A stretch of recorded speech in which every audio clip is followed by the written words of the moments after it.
One of the things I try to do at the very beginning of a design process is bring in costs. And I tell people, this is dream reality. Okay, we're going to talk about the dream, but we need to also talk about reality, because if we don't, we're going to spin our wheels through this whole thing and we're not going to get where you want to be.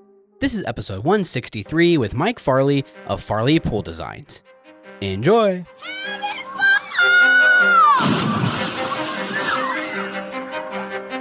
Welcome to your go-to podcast for the pool and spa industry. My name is Tyler Rasmussen. And my name is Greg Villafania.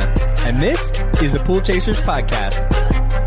Well, thank you so much, Mike. We appreciate you being here in the Pool Chaser studio with us. I know it's kind of last minute, but appreciate you making your way over here. Oh, we're glad to. So it's a cool place. Thank you. So what are you doing here in town?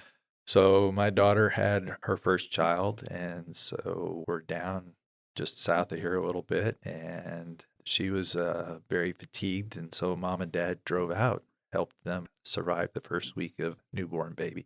Wow. Well, congratulations to you and your wife on second grandchild? Second grandchild, first grandson. So we're excited, and we're sleeping pretty good, or okay.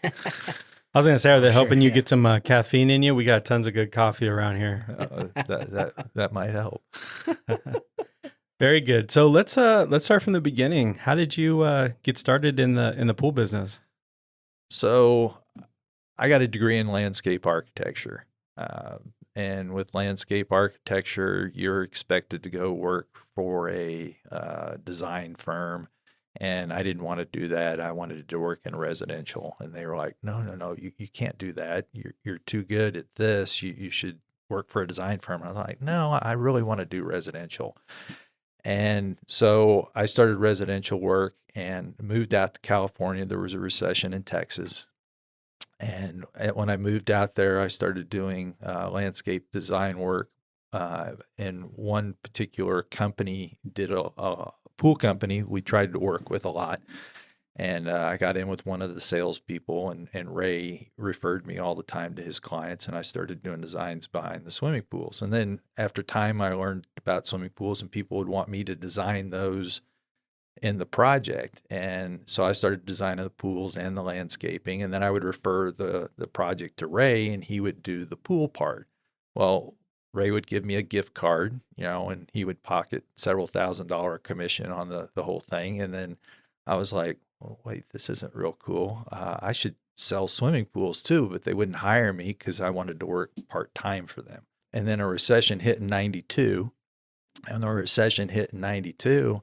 I went to them and said, hey, I'd really want to sell pools for you. And they're like, well, only if you work for us full-time. And so I said, okay, I'll work for you full time. Can I do this landscaping on the side? And they're like, yeah. And then I went to the landscape company and said, hey, I'm going to work full time for you. I'm going to do a few pools on the side. And so I worked full time for both companies. And it was during the recession, so it wasn't too crazy. And it worked really well. And so after about 6 months, I realized that pools don't die. And so when you have a bad freeze or something like that, and so you don't have as bad a warranty calls, and quite honestly, people would spend a lot more money on the pools. And the other thing is, when I was doing just the landscaping, a lot of times I'd refer Ray to the pool, and then he'd do change orders and basically steal the landscape budget. And so by the time the pool was done, there was no money left for landscaping. So I just figured if I move up the food chain, it would be much better for me. So that's how I started working on swimming pools. Designing them full time. And the first, I worked for Jeremy at Pools in Sacramento, and they said, basically it's a 6-month season. By July, most of the sales are over with. So, you really have to push hard the first, 6 months. Well, come the end of June, I had sold 6 pools. And I was like, oh, this isn't going so well. And so we talked about it, and we actually considered moving back to Texas at that point in time. And decided not to, and we'd stick it out. And so the next 6 months that I worked with Jeremy, I sold 24 pools. So at that point, I kind of figured out how to make it all work. And so I ended up like third in sales for the company that year. It was one of their slower years because it was in the recession. Quadrupled it. And so, yeah, so the next several years, I continued to work for them in Sacramento. Like I said, that's how I kind of got started in the pool process. Yeah, that's a great story. When you were younger, what made you want to pursue landscape architecture or pursue a degree in landscaping? So I didn't. I was going to be an architect. So as a small kid, back in the day, I didn't have an erector set because we weren't that cool. We had Lincoln logs. And so I used to build all kinds of Lincoln log sets and all that stuff. If I was today, I'd be the Lego kid that had all the things. I like to build and create things and build different structures. And I always wanted to be an architect. And so my senior year in high school, I had to do a research paper, and the instructor said, you have to pick a topic. And I'm like, okay. And he's like, I think this would be good. You have a landscape maintenance company that you own.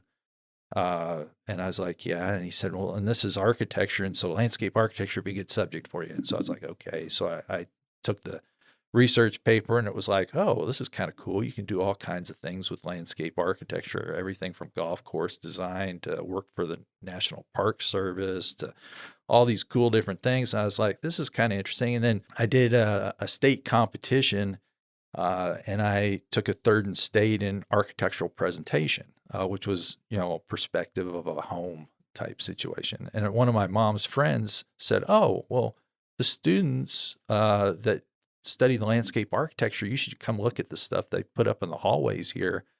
It's really cool. It's kind of along those same lines. And I was like, really? They do stuff like this in landscape architecture? And she's like, yeah. And I was like, well, that'd be kind of cool. And I ended up I applied to the Texas Tech landscape architecture department, got a scholarship. And so I was like, okay, well, let's check this out. And maybe we'll start on this and then switch over to architecture. Well, that never happened. So I really enjoyed the landscape architecture side of it. Although in the whole time, I really wanted to do residential work. And the whole 5-year college program, we did one residential design. That was it. And so a lot of times people are like, oh, well, you have so much experience from doing residential design studying in college. And I was like, well, if you've done one project, you've done as much residential design as I got in college, which was one project. So, but that's how it started. So when I was in California, I actually did get licensed. Landscape architecture, the title landscape architect is a title that you have to be certified to get. Just like an architect, you have to take a license, just like an accountant has to take licensings. The difference between a bookkeeper and an accountant may be similar work, but one's a licensed professional. And a lot of people in the industry don't understand. And like someone just published something the other day and called me a landscape architect. And I'm like, I didn't call myself that. I don't know where you got it. But anyway, you can't do that unless you take the state board and pass it, which I did in California. Then I moved back to Texas, and they're like, oh, you got to take another test. And I was like, nah, I'm good. I don't need it for what I do. But that's how the landscape architecture stuff started. Nice. Was your dad into architecture or anything like that? My dad was a contractor. Okay. And he said, all architects are idiots. So I became That's one. why you chose it. So, and in college, they said, all contractors are idiots. And in both cases, they're right. And so that's why I do design build. Can't all be as sweet as the Brady Bunch. Wasn't the dad an architect? Yes, he was. And the son, Greg, he actually wanted to be an architect too. It's just Brady Bunch is funny. I love that show.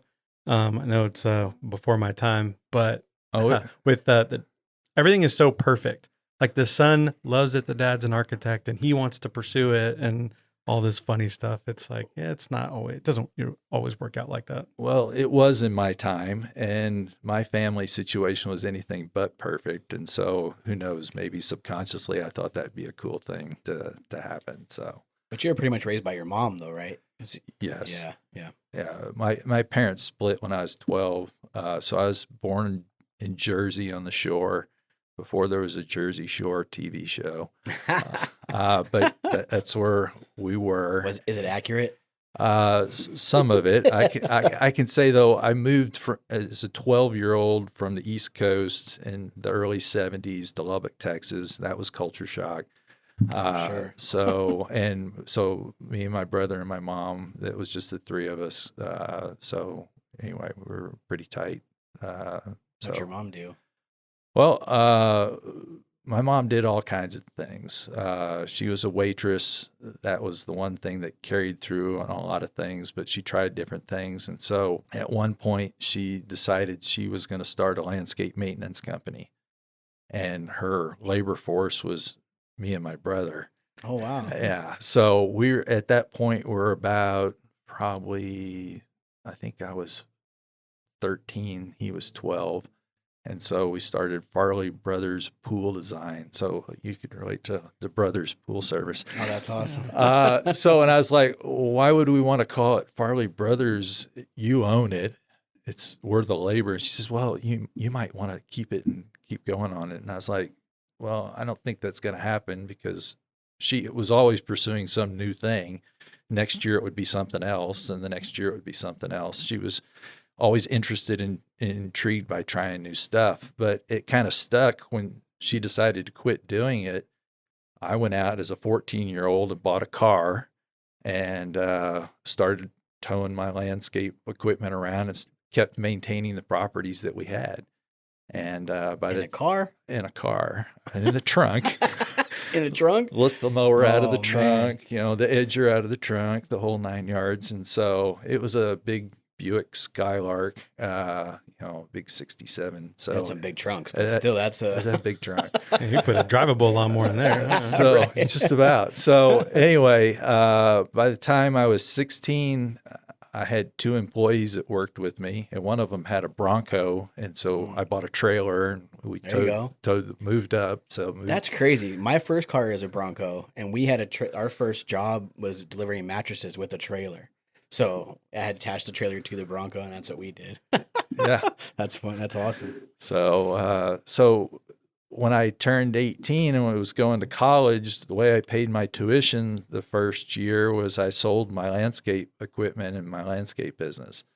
And I figured that I needed to have more nursery experience, so I went to work for a nursery. And for a while, I was like, man, I could make a lot more money mowing yards than I can working at this nursery by the hour. And so to supplement my nursery employment, I would roof houses on the weekend and made a lot more money roofing houses. And that way I could feed myself, because the nursery didn't pay very well. But the nursery was a great experience. So I learned, when we went to planting materials and landscape architecture class, I was like, I've been dealing with this for years. And I ended up as a junior in college working full time for the landscape design department at the nursery. Oh, wow. So I'm curious, did you have, besides your mother, were you reading a lot of books? I mean, what kind of mentors did you have growing up? Because I'm always curious, people that have had a level of success, how their decision-making framework looks and how they're faced with making good choices at an early age. You know what I mean? Like, how come at 13 you decided to be a good sport about, supporting the landscape business, and why at this age you decided to go, like, I need to go work at the nursery so that I can understand, what plants are what. Like, why did you do that? So one of the cool things is I had a very good base group of people that I was associated with. And looking back on it, I've read things, and one of the things that stuck with me for years is, I can't remember who said it, but it said, basically, in 5 years, you will be who you associate with in the books you read. Okay.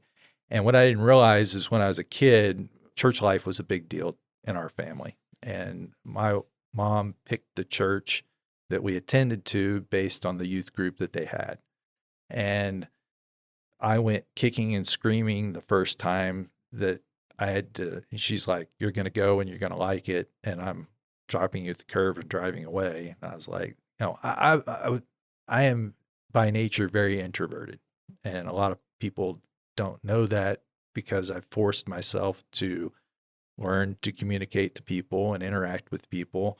In fact, my wife liked me when we first met because she said you were the one that would sit up against the wall and just not talk to people and enjoy the party and just, we're just kind of a nice laid back guy. And, over the years, you've totally changed into something else. Luckily, she still likes me. But she wanted a quiet guy. But that's what she did want, was the quiet guy. Big thumbs up right there. It's not the case anymore. But that group that I got put in with totally changed a lot of the framework that I had. Like, it was just expected all the kids in the youth group were going to college. None of the kids I went to school with were going to college, okay, in the high school that I went to. I mean, so it was just expected that you do certain things, and just their parents all had great relationships, and none of their parents were divorced or any of those type of things, versus, I was the divorced kid in the youth group. I mean, but what's weird is that's quite the norm now, but back then that was unheard of. So anyway, I started reading things and looking for things and resources. And the thing that, I was raised basically by my mom, but I tell people I got to choose who my dad was. So there were several dads in the youth group that I related to, and I looked at the traits that they had as individuals, and it was basically, I'm going to model myself after that guy to do that, and this guy over here to do that. And one of the things that I'm still pretty passionate and involved in is one of the guys, Stu. Stu took me backpacking in Colorado at a pretty, I was a young teenager, and that totally impacted my life and my philosophy. We were on a 3-week backpacking trip where, we didn't see people or anything for 3 weeks, and we climbed mountains and had to do a 3-day solo by ourselves. And as an individual, it brought a lot of knowledge of I could accomplish a lot of things if I put my mind to it, and some things physically you didn't think you could do. And there was a lot of mental and spiritual involvement in that trip. And still to this day, so last year was year 40 since then. And I've taken kids to the mountains every single summer on a week-long trip, doing the same type of thing for 40 years. Last year was the first year we didn't do it because they said they would turn us around at the state line if we had a group more than 10. And generally we take somewhere between 20 and 30 kids backpacking every summer. So that's seriously incredible, because they're not only for what you're doing, but there's so much you can learn being out in the wilderness and hiking. I love kind of like drummer, like philosophy. I've always read his stuff, but everything he says is so true. He's a poet when it comes to just being out in nature and shutting things off and connecting, and just everything becomes very clear. And, being with somebody like yourself, you're trying to, help these kids out. It makes these kids feel like they're accomplished, or they can actually do something with their life, because, we all have a stopwatch on us. And I think when you're younger, you don't realize it's always like, yeah, I'll figure that out later. But before you know it, you open your eyes and so many years have passed, and you're like, man, I got to get my shit together. And I'm already, however old you are, but it's good that, each one of us, if you can be a mentor to somebody like you are, I think that is just so cool and very important. Well, so many people poured into my life when I was younger, and tremendously affected who I am. So the nice thing is to give back to others and accomplish the same thing. When I was first starting, Ray, the guy I mentioned that I did design work on pools, when I first went to work for the pool company, he helped me a tremendous lot on doing things out of the norm, because everybody was doing either the Grecian or the rectangle or the 3-bubble. It used to be like, well, here's 8 templates. Which one of the 8 do you want? Oh, you don't want one of those 8? Well, never mind. I'll go talk to the next guy, because there was enough work that you could do that. And basically in the early 90s, when the recession hit, custom design became more important because you had to do whatever you could to get the job. So, we'll go beyond the 8 templates and we'll create something for you and try to come up with something cool and stuff like that. And, those opportunities weren't there a whole lot. So like I said, the first 7 years I was in the pool business, basically I dealt with just basic pools, which, it's amazing to me what some people are creating after being a year in the pool business now, because of, again, resources are more available and there's more people to learn from and things like that. So anyway. Yeah. What do you think you took from that trip at a young age that you still kind of use now, or what you share with the people backpacking now? Well, I understood that you're more capable than you think you are. Sure. Okay. And, you could accomplish more. And on that trip, the reason it was 3 weeks is because Stu felt like anybody could fake it for a week. And some people could fake it for 2. But in 3 weeks, you're going to have to deal with yourself.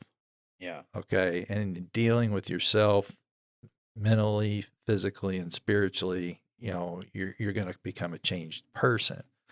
And so the confidence of what you could accomplish as an individual was much higher. You learn to work together with people. Again, I'm an introvert. I don't want to work with people. I want to work by myself and, if it gets done, I know I can do it, but I don't want to trust anybody else. Well, on a trip like that, you can't survive by yourself. I mean, you have to learn to trust other people and work with other people. So there's a lot of things that come out of it. And it's just as simple as sometimes realizing, well, I don't have a skill set to begin with, but okay, mom and dad aren't here. It's up to basically me to figure out how to develop. I mean, anything is something as basic as cooking. I mean, I have kids that go with us now and they're like, can you help me do this? And I'm like, no. And they're like, what do you mean? And I'm like, go do it yourself. And they're like, oh, I don't know how to do it. And I'm like, that's okay. Failing's not a bad thing. You just got to do it. And you may do it ugly to begin with, but then the next time you'll do it better. And, and then you'll eventually get good at something. So it's funny. We take kids sometimes on these week-long trips and we take them home and their parents are like, what did you do to this kid? Because this is not the same kid that you left with, because they've changed and they've learned that they can do things. And, and it applies to anything. Once you learn, that you don't have to rely on your parents, you can stand on your own 2 feet and try to accomplish something. The window's open, you can do anything you want to do. Yeah. I think it's really valuable to have somebody besides your parents, instill that stuff into your life. Even if you have good parents like I did, it's, I had Pastor Wayne and some other people that were important in my life that taught me different things and showed you how to do it on your own. Because your parents do always want to take care of you. We have young kids, we take care of them. At the same time, you want to teach them how to do stuff themselves, but having somebody else be that mentor really helps in a lot of different ways. Well, you can say and do things that, the parent can say and do the same thing and they don't listen to their mom and dad because they're mom and dad, Right. But, okay, I get it, yeah.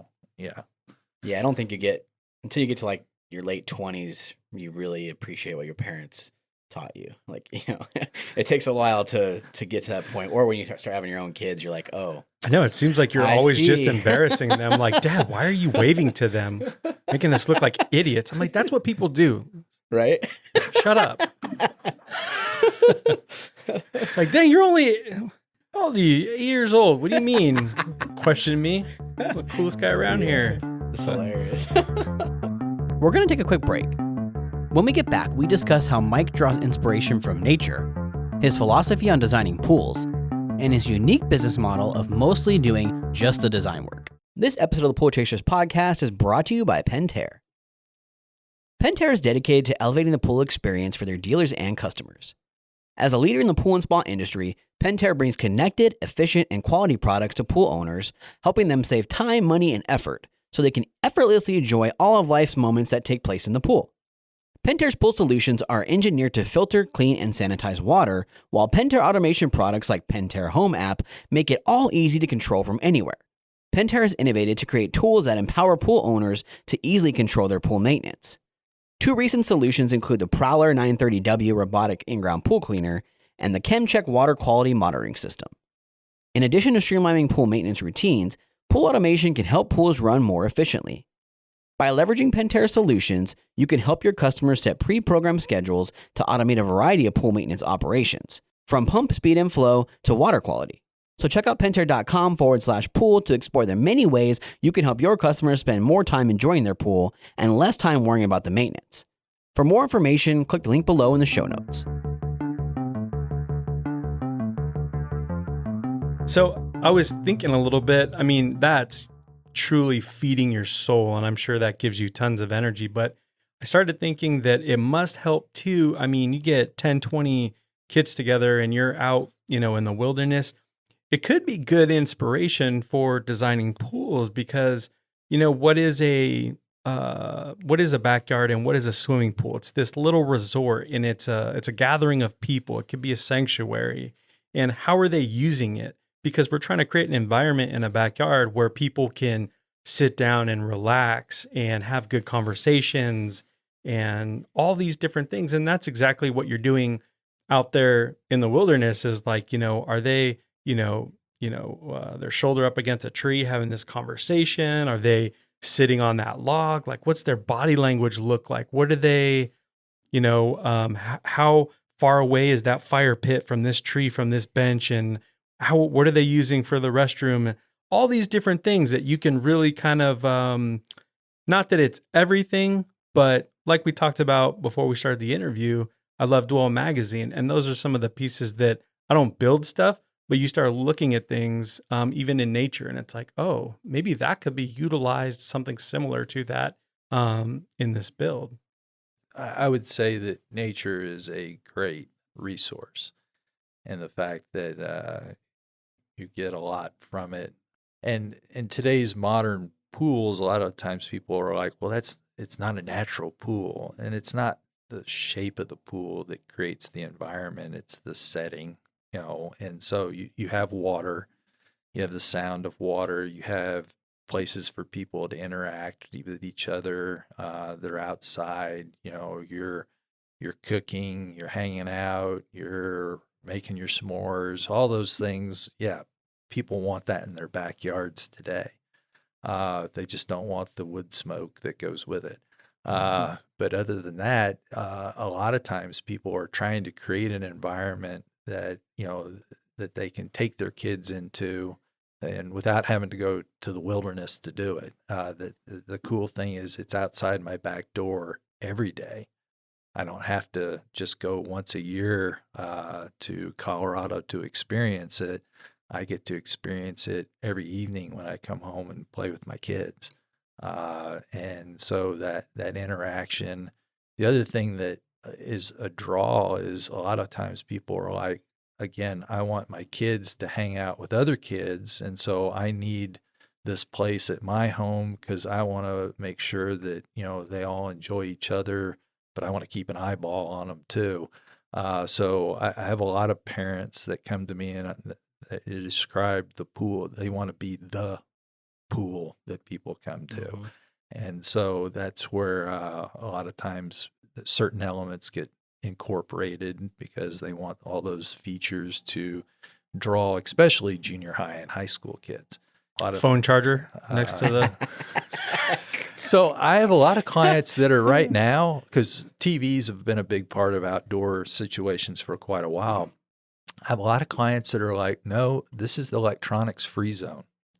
We don't want any electronics in our backyard, which is something that hasn't been said a lot until recently, but it's becoming more said because they're like, I want to create a space that my kids can go that they're not going to be playing on their Game Boy, so that they actually talk. Game Boy. Oh, well. That's a nice. Okay. The hell's Sorry, that? had to. Sorry. Point out the age gap there. Yeah. I'm just teasing you. Well, yeah. I'm just sorry. He meant I didn't Switch. Nintendo Switch. I didn't mean to throw you off there. Just kidding. I'm just teasing you. No. But anyways, go back to the electronic free zone. Well, it's just something that parents are looking for because it's, constant bombardment, from a normal situation electronically. And so even parents realize that, hey, when I sit down, we're all focused on the TV and watching the game. Well, maybe we need to have some space that we don't focus on that at all. That we focus on each other and interaction and actually talking with each other and things along that line. I'm like, well, that's a novel concept. But yeah. Yeah, I feel like I have mixed feelings on that. I feel like we have to have patience and almost accept that, because I don't always like that. I'd like all those things completely turned off, but I also think that we all have to learn balance, and taking that completely away, that makes you not be the coolest pool on the block. Right. And you don't want them to go somewhere else. If it were me, I would allow them to do what they want to do, but I need to be present. If I'm going to say all those things, I got to be prepared to be out there with them and engage and play and do all those things, because if you're going to do that, then why would they be on their phone, or why would they be on a tablet, or why would they be doing anything else? They're going to be playing basketball, or they're going to be having a great conversation while you're, sitting back in a chair, just taking in the rays. There's so much to it, because see people that might say that, but it's like the parents say that to the teenager and then they go in the house. They're like, that's boring as all hell. You think I'm going to sit out here by the pool? No phone, no nothing. I could at least get a selfie in or something. Right. Valid point. Yeah. So to each his own, though. That's just my opinion. But yeah. So I think that's a good thing, and they want you out there because they want you to cook dinner for them and serve Cokes and everything else. So yeah. So curious, what types of pools are you building right now, or do you have a certain style or something you're drawn to? So one of the cool things about what I do is I don't have a style. And there's a couple of different philosophies as designers. Some designers have, you can look at their work and it's signature. Oh, that's so-and-so's work. And I could rattle off a half a dozen guys that do phenomenal work, and they have a particular, very distinct style. And that works great as long as that style is relevant. Okay. The other thing is I have clients that come to me specifically because I don't design in that style.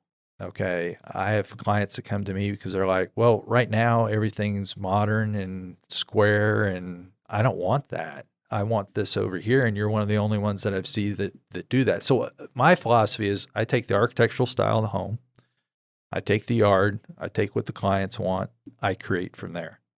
And so the fun thing is I don't have a style. You can look at my website, and there's predominantly more geometric on there right now because that's predominantly what most people are looking for. But if you look farther back and you look at my house page and stuff like that, I've got tons of organic stuff, and boulders and natural. And actually the pendulum always is swinging. It's going from one extreme to the other. And so right now, 2 years ago, I realized I did not do a freeform pool that whole year. Didn't design a single one. Okay. But right now I'm working on about 6 projects that are, very, very much natural, organic settings. So the pendulum is always swinging back and forth. And so I think even though we're very modern right now, some people are starting to say, well, that's kind of boring and everybody's doing that. I want to do something different, or their architectural style may be different. It's based on, what clients want. So, So say I'm like, I'm going to give you $1 million to build me a pool, and I don't care what it looks like. What do you want to do?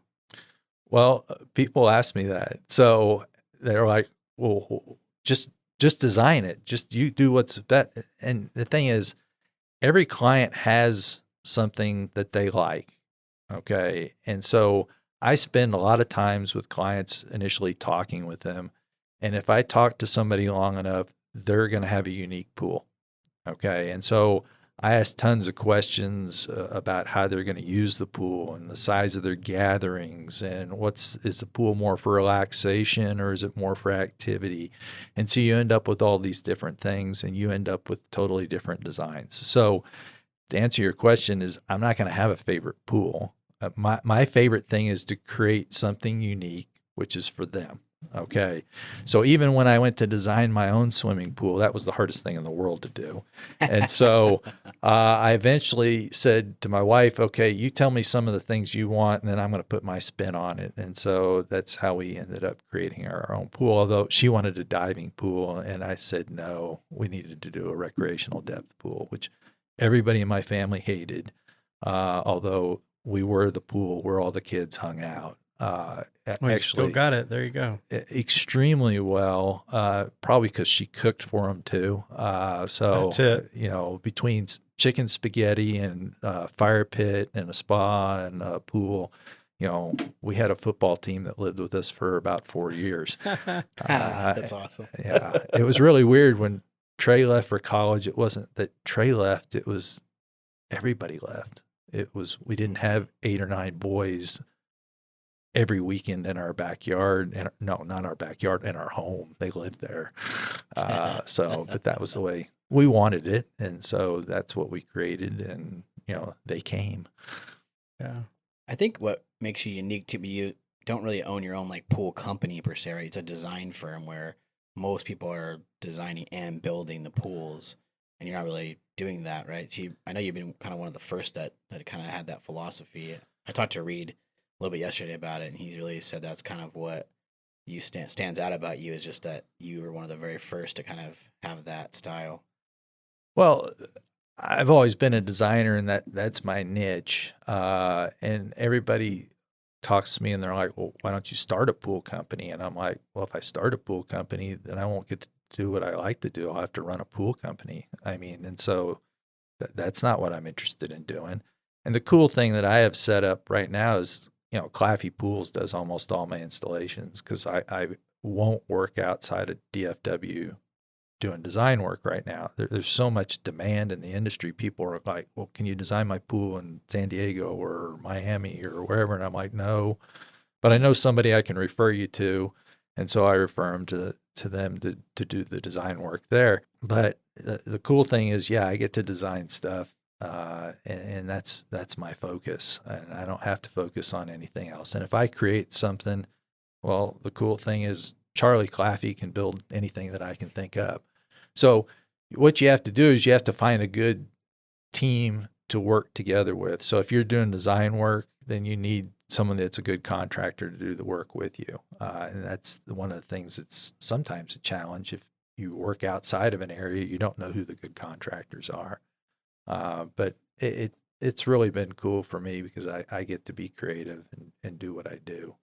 Part of it's because, my wife ended up marketing me as an individual, and we started this YouTube channel. And one of the things when I first started, I read a book called The Little Red Book of Selling by Jeffrey Gittimore. I don't know if you ever heard of him. And one of the things he said is, as a salesperson, he says, if you don't have your own personal website, you're really missing the boat. And I was like, there's not a pool designer that has a website. That's unheard of to do. And when I first started working with Claffey, I said, I'm going to have a website. Is that a problem? And they're like, no.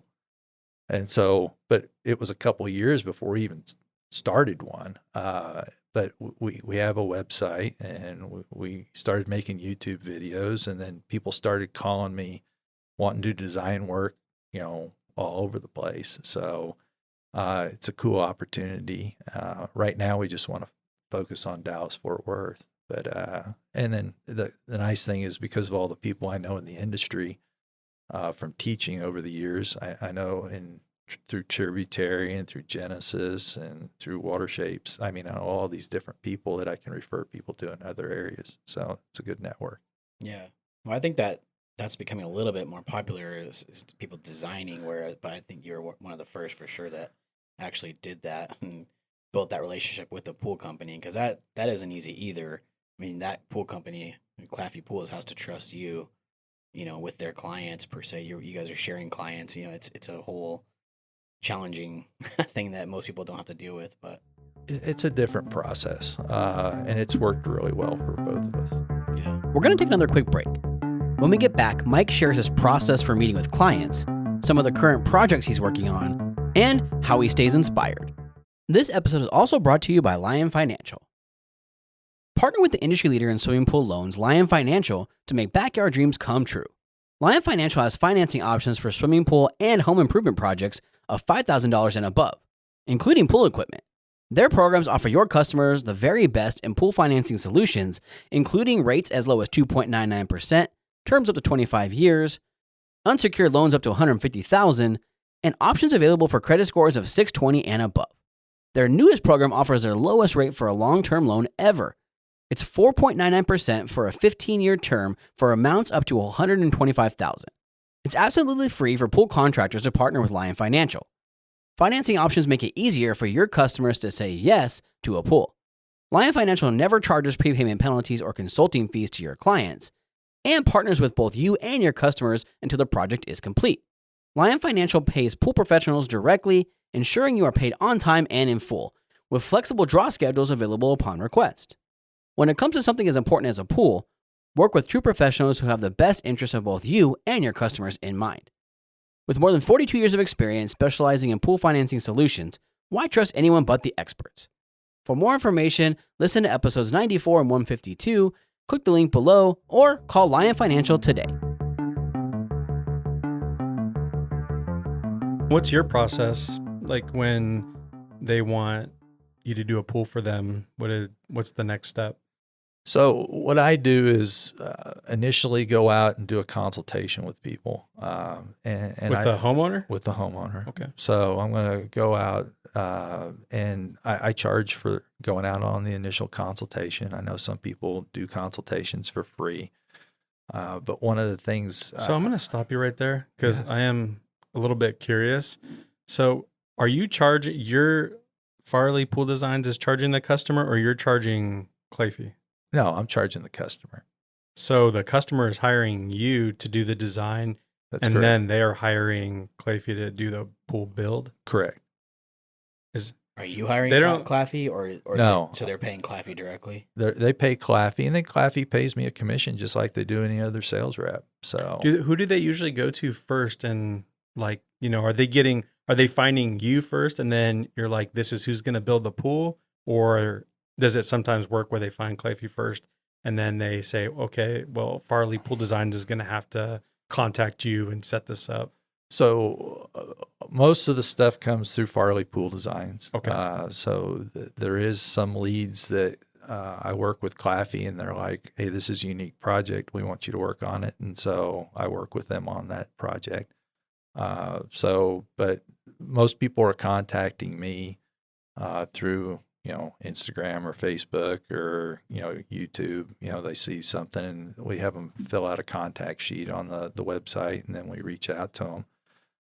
One of the things we try to do on there is understand the scope of their project, because again, at this point, I can't help everybody.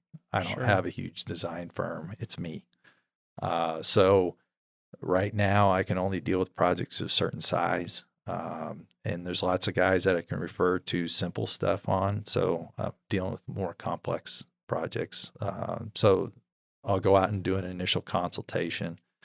And basically at that point, my job is to give them information about the pool process, anything and everything that you can think of, from let's talk about service, let's talk about construction, let's talk about utility costs, let's talk about what you want in your backyard, let's look at the pros of your backyard, let's look at the cons of your backyard, how are we going to build this, what's your dream to do. And then part of that whole process is I'm going to give them some rough ideas on cost.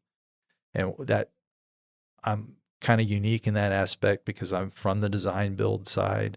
I have a very solid grasp on what construction costs. Well, if anybody has an idea on construction now. I was going to costs. say, I don't know about right now. Yeah, it's like crazy. Give or take 100,000. Yeah. Yeah, but over the years, I've would sit there and roll out a set of plans that somebody else would design and look at it and be like, oh, this is a phenomenal design. Did they tell you this project was going to be $500,000? And they would look at me and be like, no, we said we wanted to spend $200,000. And I'd be like, there's no way in the world this project's going to be built for $200,000. This is easy, $500,000. And then they'd get mad at me. Like, I was the bad guy trying to rip them off or something. And I was like, well, your designer, I mean, he designed a fabulous project, but there's no way that we can come anywhere close to this project. You're going to have to phase it or do something like that. And a lot of times those plans then just got tossed in the trash can, and that was the end of whatever was done. And sometimes people were so frustrated they'd do nothing, because that was their dream. Now I just squashed their dream, and then they went to somebody else and they told them the same thing. So they know that the dream is not going to be reality. And so one of the things I try to do at the very beginning of a design process is bring in costs. Okay. And I tell people, this is dream reality. Okay. We're going to talk about the dream, but we need to also talk about reality, because if we don't, we're going to spin our wheels through this whole thing and we're not going to get where you want to be. And sometimes people are like, well, that kind of squashes your creativity, doesn't it? And I'm like, well, let's be real about it. We can't design a $500,000 job if you want to spend 100. We can't design $1 million pool if you want to spend, 3. I mean, so, and these type of things come up all the time. So that's part of my initial consultation, is to give them an idea realistically where they're going to be. Then if they want to proceed with design work, 2D, 3D, figure out the equipment, figure out all the materials, then all that will equate to a hard number bid to do their work from a construction company. So anyway, so that's kind of the process. Yeah, that's a lot. It's a lot for a homeowner in the very beginning to digest all of that. But that's pretty cool that you are that hands-on from the very beginning. I mean, they're coming to you, and then you're doing, kind of the site visit and kind of going through everything and even throwing out some numbers. Like it's pretty incredible. I know too many people that do that. Well, most people don't want to get into that until you've been hired to do the design. The challenge is, until you have a budget, it's kind of hard to decide what you're going to design. And so there's a give and take here. And, but if you're charging for your initial design, you're getting some money for that, for your work, right? Right. You're charging for that initial consultation. I'm charged for, some people don't. So right. They don't want to do the work until they get the design. Right. And that's what I try to explain to people, is I'm going to give you a lot more information than most people are just going to come out and show you, here's my photo book, design fees are going to be this. Do you want to hire me? Well, I'm going to do a full site analysis. I've got to work up a rough sketch of the whole thing and then be able to run numbers on it. So like I gave numbers to a guy yesterday. I was like, well, you're going to need over 300 feet of stairs, and you're going to need, 900 square feet of retaining wall, and you're going to need this much deck and these type of things. And he's like, well, how do you know all that? And I'm like, well, I shot grades in your yard. It drops 10 feet. I know how big the pool is going to be based on the size you want. And so I'm going to have all these things to make it all work. Because he was like, well, I want to spend 200 and you're at 240 to 260. And I'm like, well, that's what it's going to take to do what you want in this backyard. He's like, well, I'm not sure if I want to do that. And I'm like, well, that's why we're having these conversations now. So whether to rein in some of the features that you want or rein in the size of the pool, so we don't design something that's totally out of pocket. So I'm gonna have to move some money around to make up for that difference. No, that's really cool. What do you have going on right now that you're excited about? Oh, well, I've got quite a few projects going. The two things that I'm always really interested in is I do a lot of hillside work, projects that are on multiple levels and that type of thing. Some of those go into vanishing edge projects, which they all want that to start with, because they look at all the cool pictures and are like, oh, look, I got a hill. You can put a vanishing edge in. And I'm like, yeah, but that's going to look at your neighbor's roof. I don't really think that's going to be the coolest looking effect. But we could do it if you want, and it'll add $50,000 at least. And right. And if you don't take care of the wall, you're going to look like a slob on the block. Exactly. Yeah. So, So I've got several hillside projects that are going. I'm working on another lazy river, which is another thing that I really enjoy doing. Although lazy rivers are probably the one thing I get the most phone calls on that the people are the most disappointed on, because they're like, "Hey, I got $100,000. Can you design me a lazy river?" And it's like, no. Because the cost of the pumps and the equipment. And I mean, when you build a lazy river pool, it's like you're building like almost 3 pools and the cost equivalent of it. So anyway. Because it's a ton of equipment in terms of like moving that water in one direction. I mean, all the hydraulics and stuff that goes into that is pretty crazy. Well, when you have a lazy river pool, you have the base pool typically. Then you have the river, which surface area is a lot of times the size of another swimming pool. So you usually have double sets of equipment on just that alone. Then you have to have the lazy river pumps and the hydraulics and everything like that. Usually have to upgrade the electrical service to the house because there's not enough electrical amperage to do all these things. And then when you do the island's like another pool in itself. It's just it has dirt in it. Okay, so from a structural standpoint, you're building the river, you're building the island, you're building the main pool. So there's and everybody wants one. I mean, cool would it be to have one, right? So for the amount of money it costs, and if you have the size for it, I'd rather build like a go-kart track, like next to the pool, like switch it up a little bit, like. Yeah, you can dry off in the. Do people really want lazy? I keep hearing lazy rivers, and I'm like, maybe I don't have the patience at the water parks for the lazy rivers, but that doesn't really float your boat. No, not really. I'd rather be chilling in a go-kart, maybe just going around a track. Yeah, I don't know. So that's cool. So many people in those lazy rivers. It's like a group bath at the water parks. Yeah. So gross. One of the big demands too with them is the grandparent draw. Okay, so I have a lot of clients. In fact, the very first lazy river I built, I'm sitting there going, I finally said, why in the world do you want a lazy river? You're a single guy, you're in your mid-50s. Well, why do you want a lazy river in your backyard? And he's like, well, you built this client's pool, right? I said, yes, I built their pool. And he said, well, my son married their daughter. And I was like, oh, cool. Congratulations. And he said, my grandkids love that pool. They want to hang out there all the time. So if I build a lazy river pool, I figure they'll leave their house and come over to my house and hang out here instead. And I was like, okay. Say no more. Say no more. But he was the first one. It's a common request now because the parents are like, the kids moved out of the area. They're going to go on vacation a certain amount of numbers of days a year. And we know if we have something cool in the backyard that, hey, can you put a putting green in? Can you put a lazy river in? Can you put a big slide in? So if the kids are all like, we want to go to grandma and grandpa's house for vacation, the chances are higher that they're going to come here than they're going to go off to some resort, or at least we have a fighting chance that they might come here. So anyway, so we call them the grandparents' pool, but I mean, we're getting more and more grandparents that want to do that type of thing. I mean, that are literally building crazy stuff for their families. And what's interesting is some of them, I'm like, well, how old are the grandkids? Oh, they're not born yet. I'm like, okay, well, that's. But he's going to be a football player, so I want a football field in the backyard. Yeah, so it's good to plan ahead, so everybody starts coming before the kids come, I guess. So what, how do you stay inspired? Is there something online or in books, magazines? Like what's your go-to resources when it comes to just staying inspired, in what we do?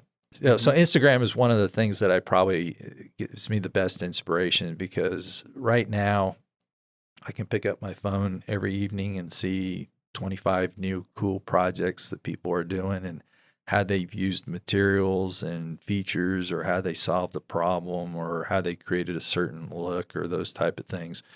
And so that is where I used to sit in the grocery store or the bookstore, and my wife would be like, how much longer do you need? I'm like, just a few more minutes, because I'd be sitting there opening magazines because I couldn't afford to buy them all.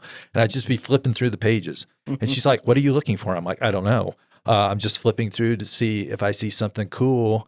I'll remember it. And if it's really cool, then I'll buy the magazine and keep it. And I had files and files and files of torn out pages of magazines, which recently were only thrown away. But, So sad. yeah, well, it's interesting. Now you could just open the magazine, take a picture with your phone, and then put it back. So Yeah. just so many different changes like that. Well, you were right? talking about the Sunset magazines, like those actually, Yeah. and now are going for like a good amount of money on like Etsy and eBay and Yeah. stuff like that. Some of the old retro Sunset magazines. Yeah. Well, I'm old enough that I probably had them, but I probably cut them up into pieces and put them in files. Vision boards. I got pieces of it. So Instagram's a phenomenal tool that I believe as a resource you can look at, and constantly get some inspiration. So I get to trek to the mountains once a year and be inspired there. I read a lot. I get a lot of magazines, read a lot of business stuff as well, which is also encouraging, everything from, Dale Carnegie. Took a Dale Carnegie class when I first started in the early 90s in the pool sales side. How to win friends and influence people, to Darren Hardy's a popular guy today that I listen to for inspiration from a business standpoint. So What's one of your biggest takeaways from Dale Carnegie? Because I really enjoy him and so his philosophy on everything. Yeah. So one of the things is that everybody appreciates a compliment. And I remember there's a story in the book that, somebody talking about a guy's head of hair and how it was pristine and looked great. And the guy was like, well, it's a little old, but it still is a pretty nice head of hair. I thought when I first read that, how dorky. You're going to sit there and talk to the dude about his hair. And then I realized, as I did this thing and complimented people, strangers, didn't matter who it was, you have to practice, right? So, much to my wife's disgust, because she wanted the private guy that was quiet, I would sit in grocery lines. I would be in the gas station. I would talk to people about their truck. I would talk to people about their boat. I would talk to people about all kinds of things and give them compliments and stuff like that. And people really appreciate it, and they start bonding with you and talking with you, and all of a sudden you can, not that you're going to start a relationship in a gas station, but it's practice for then when you do have somebody that, a client, it's easy to do, that you can carry on a conversation. And for me, as an introvert, that was probably one of the helpful things. Well, there's countless things in there, but anyway, Yeah. that's one off the top of my head. Well, I think everything in there is pretty simple, but it's genuine, and how you reflect on that, and what if you were on the other side of it. I think he does a good job of explaining that. Like if somebody were to compliment you on your shirt or your shoes, but you deliver it like genuinely. Correct. Not you being insecure and saying I'm not going to give them a compliment because that could be kind of weird. But if somebody gave it to you and they were sincere about it, you probably feel really good about it. So it's kind of just turning things around a little bit, because we've all been in that situation where somebody, pays you a compliment and it's like that makes you feel good. You change people's days. You have no idea what they're going through. And if you can kind of shift things, even if it's for a few minutes, that's awesome. Yeah. And what you said, it has to be sincere. You Exactly. come off totally wrong if you're like, okay, I'm going to compliment them on that shirt. And I think that shirt sucks. Well, it's like, oh, nice hair, nice shirt. shirt. Hey, can I design your pool? Yeah. It's Yeah, like, exactly. man, I was just trying to digest that, and you just went right to the. Oh, you're a for pool the right designer? I got a hook. question. Yeah, just going right in for the kill. Yeah. So it helps develop relationships. And there's some people that comes naturally to. Shelley Claffey is probably one of the most interactive people I've ever seen with her clients. Her clients all love her. Okay. And she forms great bonds with them and everything like that. And that's just her personality naturally. That's not me at all. Okay. So I have to work at it. But it's something that you can work at. It's not like, oh, I'm introverted. I'm stuck here. I just can't do it. So, no, you can. You can learn things and change things and become better at serving people and helping people and things like that. But, you know, education's a huge part of that. And so, you know, whether it's something that I'm reading or looking at, or, I mean, even the pool show's been huge. Most people are like, well, where did you come up with that idea? You know, like the lazy river, for example. I walk the floor, okay, at pool shows, and people are like, well, what are you looking for? I don't know. I don't know what's there that I don't know. I'm trying to find something that'll make me stop. You know, and so I walk around. So years ago, I'm walking and there's this video of a guy kayaking in a pool against a current. And I'm like, oh, what's that about? So I walk over there and talk to him. And he's like, yeah, this is a current system and this is how it works. And I'm like, cool. I could see some applications for that, but I don't have any clients that need a current system or a lazy river or something like that. So it was years later that this guy came to me and said, I want a lazy river. And I was like, okay. Oh, wait, there was that dude at the show. And so I dug through, found the brochure, because again, I kept everything, file cabinets and stuff. I'm like, here it is. This is cool. And I'm like, but I wonder if it really works. And so then I call somebody that I know that's built a lazy river. So I knew Brian Van Bauer had done one down in the Caribbean. And I call him up and I said, hey, I'm fixing to do this, and I'm really worried that I'm going to do the wrong thing. I've got this river flow pump brochure. Is this somebody that would work well? And he's like, that's who I use down in the Caribbean. It works great. And I'm like, okay, perfect. So now I've found something. I thought it would work. I validated it through somebody that I met over years, and I respect their opinion. So none of that would happen unless I went and got some education. And sometimes it's just walking the floor to find something, or you sit around and talk to somebody and they mentioned, oh, I did this cool, you know, lazy river down in the Caribbean. He never showed a picture of it or anything. He just mentioned it in passing, you know, one time. And I was like, okay, you stick, you know, you learn things. Now I have resources that I can actually go do something, which is crazy because after I built the lazy river, I probably got about 10 calls a week for about 2 years. And half of the calls were clients crying because they had hired a contractor to do a lazy river and it doesn't work. The other half, which was really scary, was from contractors that had already built the lazy river and now it doesn't work. And they wanted me to tell them how to fix it. Got the lazy part. Oh, it was didn't get the river. The water just stays there. It was real lazy. I mean, I had one guy that's like, well, I put 10 whisper flow pumps on it and I turned them all on and it's not going anywhere. And I'm like, and dude, it's not going to. And it was like a 240-foot long river. Wow. And I was like, well, here's the phone number. Call Peter and get a big concrete bore to drill a hole in the side of your pool 4 or 5 times and you'll probably make it work. Right. But, you know, that's a scary way to learn how to do something. And there's a lot of people in the pool industry that are like, oh, I saw a picture of it, I can go build it. That's the scariest thing in the world. And that's why, you know, there's guys that make a living doing expert witness stuff in the pool industry because, you know, people have gone and done that. So, you know, today there's so much resources available that you can go talk to somebody. Okay. You can find something.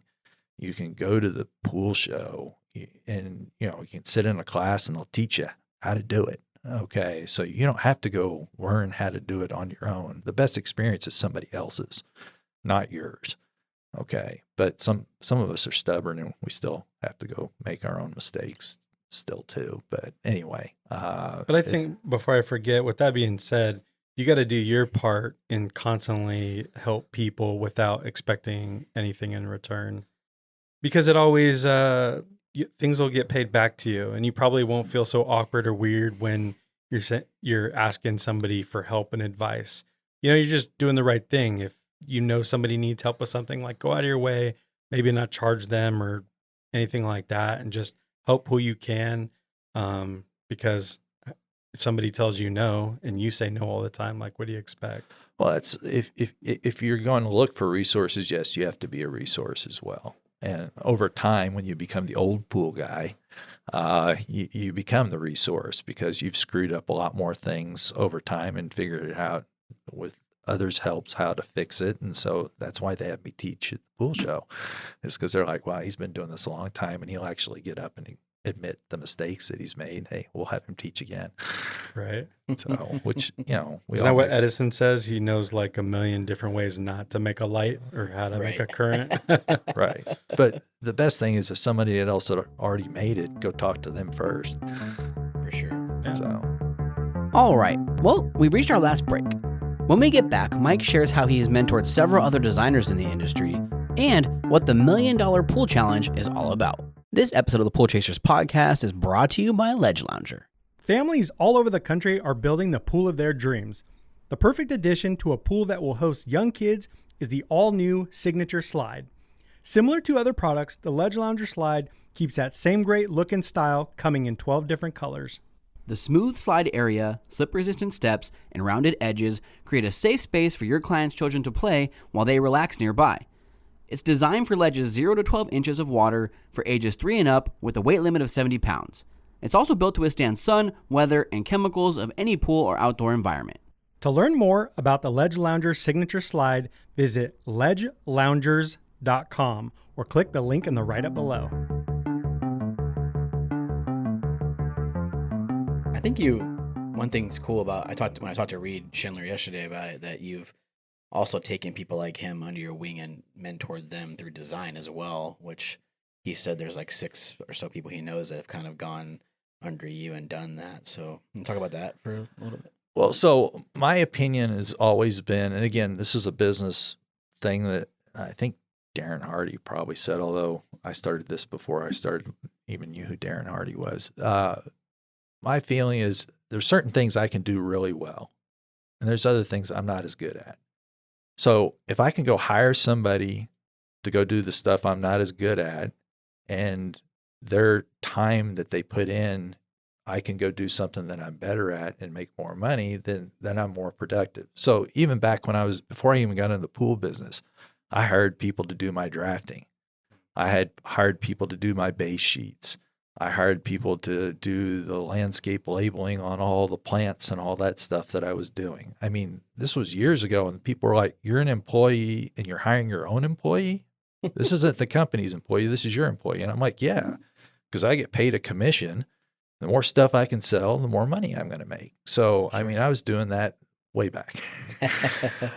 When it got to the pool business, I did the same thing. And then this new thing came out called Pool Studio. Right. And Pool Studio came out. You got to realize I draw everything by hand. Okay. To this day, I do not use the computer. Okay. I draw everything by hand. Wow. And so when this thing came out, I was working for Matt Golke at Golke Pools. And, Shout out to Matt. Yeah. So I went to Matt and I said, we need this 3D program. And he's like, Mike, you've had a computer on your desk for 3 years. It's a paperweight. I don't think you've ever turned it on. No, we're not going to go buy this program and spend all this money. I could see Matt saying it just like that too. It's like, it doesn't make sense. And I'm like, no. I do hillside design. Back then I was still, that's something I've always found fun and challenging to do. And I was like, people don't get it. You sit there and try to explain it. This would be really beneficial. And he's like, no, we're not going to get it. And I'm like, okay, fine. So I went and got it. Now, I don't know how to deal with it. So I went down to the local high school and they had an industrial arts program. And I said, can I speak at your industrial arts club? And they're like, sure, we'd love you to speak. Well, after I spoke and explained what I did and talked to them about what they were doing, I said, I'm going to need somebody to do 3D graphics. Would anybody be interested in submitting a resume to do 3D graphics to instead of working at Subway or Safeway or something like that? I had 35 applicants within a week. Oh, wow. Okay. And so I decided on the one that I thought would work best because my assumption was they're all young. They all do good with computers. And so I hired one of the older ones, and my wife was like, don't hire them, hire that young kid right there, the 14 or 15-year-old. And I was like, no, he's too young.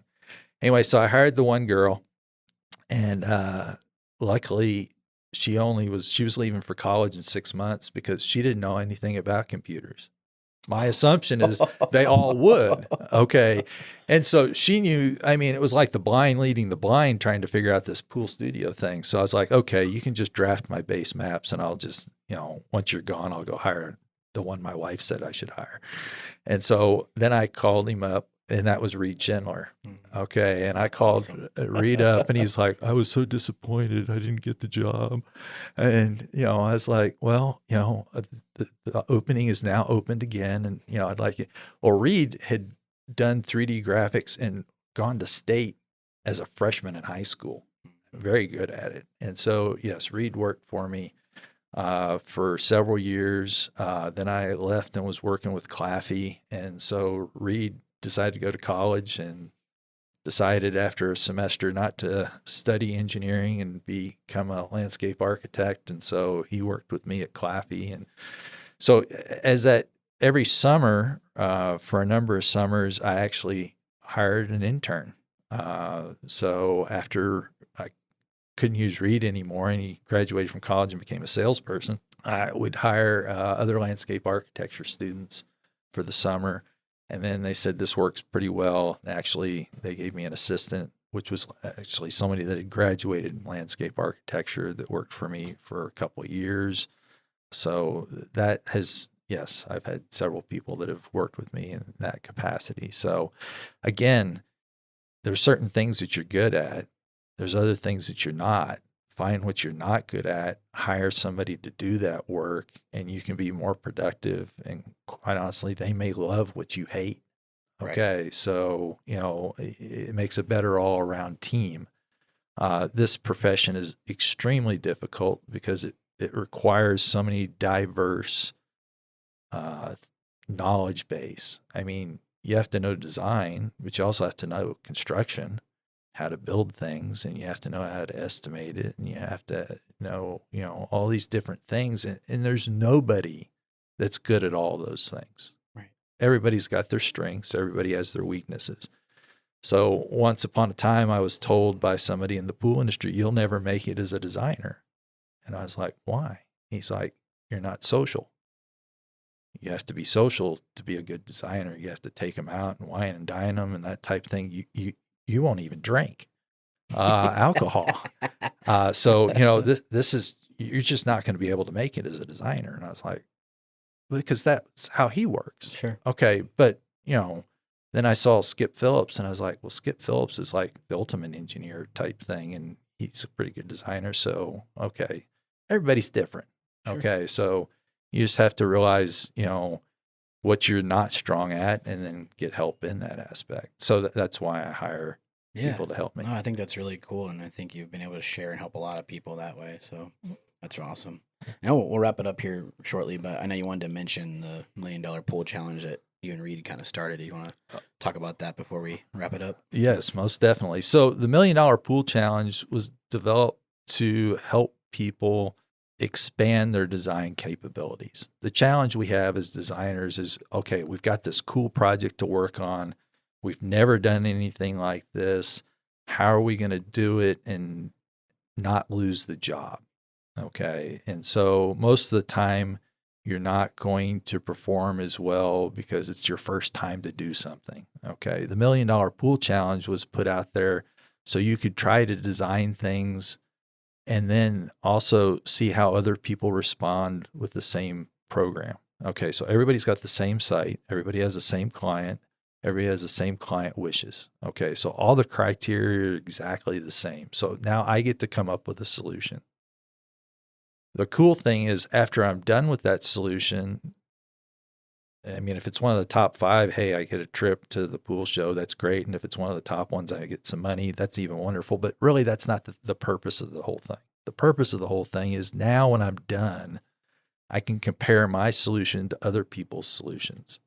And I can see how they addressed it and how they handled this problem and all the designers deal with things differently. Okay, so there's not one solution. There's multiple solutions to look at. Okay, so now I've got a lot of different ways to think about how to handle something. Okay, so a lot of people are like, well, I don't have the time to do the problem. Okay, so one of the things that we did with the $1 Million Pool Challenge, the first year, couple years, it was a complex project. It was a crazy hillsides. I mean, it was extremely difficult. And a lot of times people looked at it and went, oh, this is way over my head. I can't handle it. So this year we took a smaller lot, a project that has much less elevation change. Actually, it's based here in Arizona. Okay. So it's an actual site. We have an exact design. And so people can go to the $1 Million Pool Challenge and they can get the information on it. It's free to enter. Okay. And so if nothing else, if you didn't do the project, if you show up at the pool show and at least you get the project and download it and try to quickly figure out some solutions, it'd still be beneficial to you. Okay. So it's an educational process that you could even do it after the show. Okay, I didn't have time to mess with this. And so I'm going to see what everybody does. And then I'm going to come up with my design afterwards. And then I'm going to compare it to that type of thing. So it's just a process that you can go through. You're not going to lose. You can't lose anything. All you have to do is gain from what you put into the whole solution. And the solution shouldn't take as long as it did on the previous first two projects. So we tried to make it so it was much easier for a person to sit down and work up a design solution to it. The other thing is a lot of people are like, well, the only person that's going to win is the one with the best graphics. And I'm not going to sit down and put that much time into it. And the graphics, which we did in the second year, played a part of it, but a much smaller part of the whole solution. So I'm not going to say that if you have horrible pool studio skills or, other 3D presentation skills that you would win, because the reality is there will be some basis on presentation. So when I was in college, I was really frustrated with the professor. I was like, why do graphics count 25%? This is not a graphics class. This is a design class. And he said, well, Mike, the reality is if you can't present your work, you're not going to get the job. And that's why I hired Reid all those years ago, because I knew Pool Studio would do a much better job of presenting it than me and my 2D plan.